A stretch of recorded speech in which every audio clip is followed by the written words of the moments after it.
Welcome back. Well, our friend Dan Oweiler is here today, Sterling Financial Advisors. Welcome, sir. Good to see you, Ken. Good to see you. Today, I kind of alluded to sort of death and taxes, but what we're talking about is how death affects capital gains and losses. Well, I have people come in a lot of times and, you know, we're doing planning. He says, Dan, we just don't want to leave all of our assets to the government, you know, when we pass away. Yeah. And that probably is a misnomer these days, because with the new tax law changes that have taken place, we can actually pass on, you know, $10.5 million to our heirs. So we really aren't going to lose anything in regards to, you know, estate taxes anymore. Most of us aren't. Maybe you are over that amount. Yeah, but, maybe. Yeah, maybe.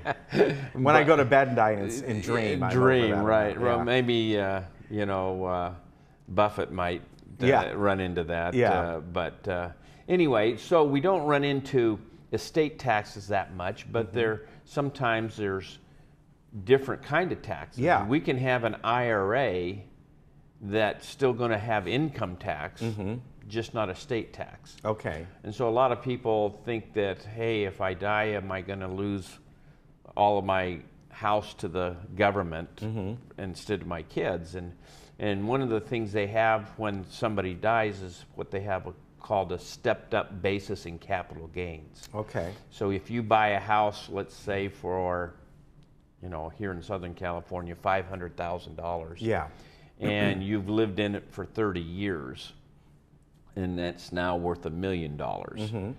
When you pass away, your children can turn around and sell it for that $1 million and not have to recognize that capital gains. Okay. And so there's no capital gains on that. I had a couple come in the other day that they inherited a piece of property, and it was worth, I think it's in Irvine, it's worth about $775,000. Well, they didn't realize they could actually sell it without having to pay any capital gains on that. Now, I know when this happened with our family, and my mom passed away first and then my stepfather, but the home was put into a trust. Sure.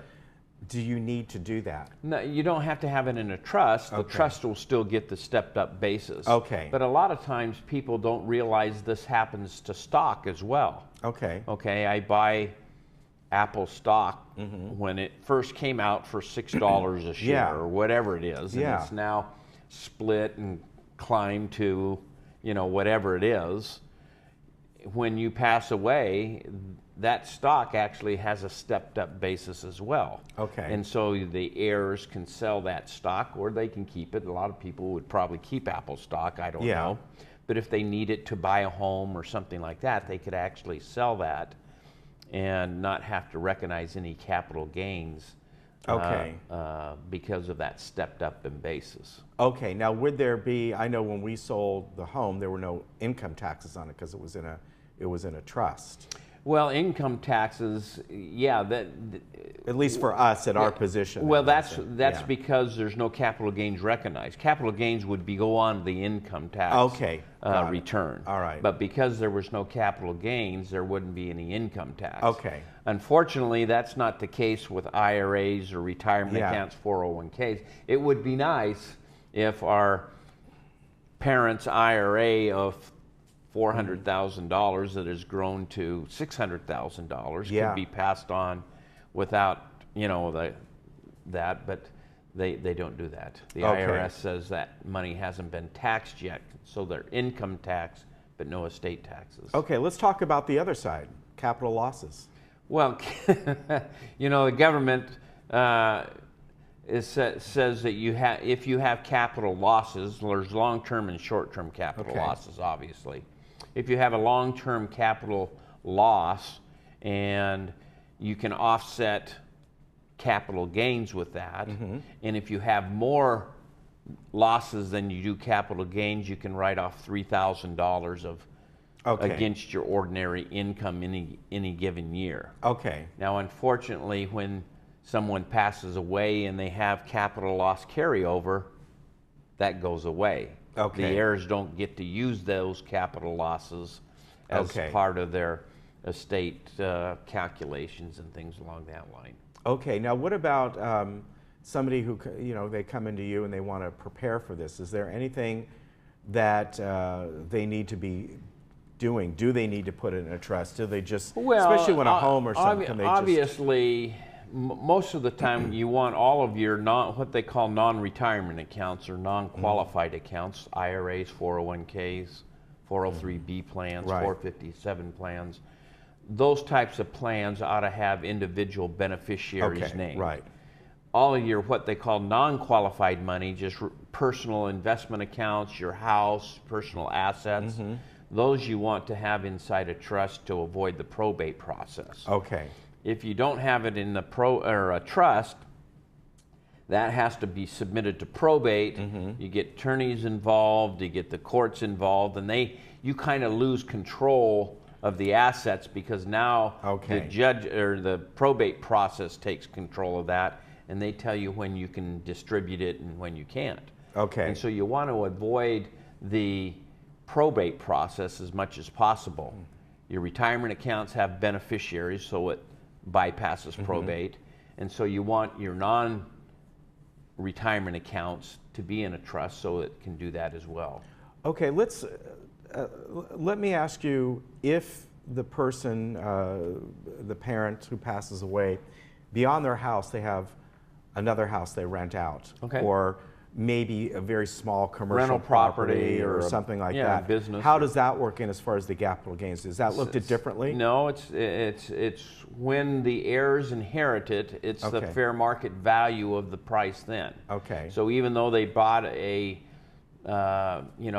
they bought a little strip mall or something, and they have some commercial rentals, and they bought it for $1 million, and it's now worth $2 or $3 million. Okay. It's the commercial value of the property or the fair market value of the property when they inherit it that they could sell it for without any capital gains. Okay. So stocks, real estate, those types of things that all have some long-term capital gains get a stepped up in basis when they inherit them. They could sell it the next day, use the money to buy a house or whatever they want to do without having to worry about paying capital gains or this estate tax that allows us to. Now, if you're over $10 million, and some people are, that's where you have to start planning for estate taxes. Whether or not you're using life insurance to pay those taxes or not, but those are some things that you want to do maybe a little bit more advanced planning for if our estate gets to be that high. All right, very good. And we're, believe it or not, almost into the fall months. Well, really another month, I guess. Summer's almost through. Yes, and so people may want to be, it always seems, because this is the time of the year, in about a month, 2 months, people are looking at the end of the year. Right. And what's going to be happening. And what I have found, to be honest with you, Ken, I have people that come to our seminars. You know, we have seminars from time to time, and we had a gentleman come in 2.5 years ago, and then he just came to another one of our seminars, and he says, "I'm ready now. I'm retired." He retired in June. Yeah. So 2 years ago he wasn't ready. Yeah. But what we have found, it's just a timing issue for people. Yeah. You know, I had a gentleman in yesterday that wanted to do. He says, "Well," he says, "4 months from now I'm going to be ready." And so 4 months from now we'll get back together, and it's just a timing thing for people. What you find out, and whether or not it was a year, you know, and they come to this, "I just retired 2 months ago," and so that's what they're thinking about. Yeah. So throughout the year you get people it's just a timing issue for people, and we're happy to meet with them anytime. All right, very good. Always good to see you. Good to see you. You can check them out at sterlingfa.com. or give them a call, 949-859-8900. And they often have get-togethers and seminars and all kinds of fun things. We have client appreciation events, what we call them, and just to say thank you, and it works out well. Yeah, it works out well. It does. Thank you very much, sir. Good to see you. Take care. Say hi to everyone, and we'll be right back.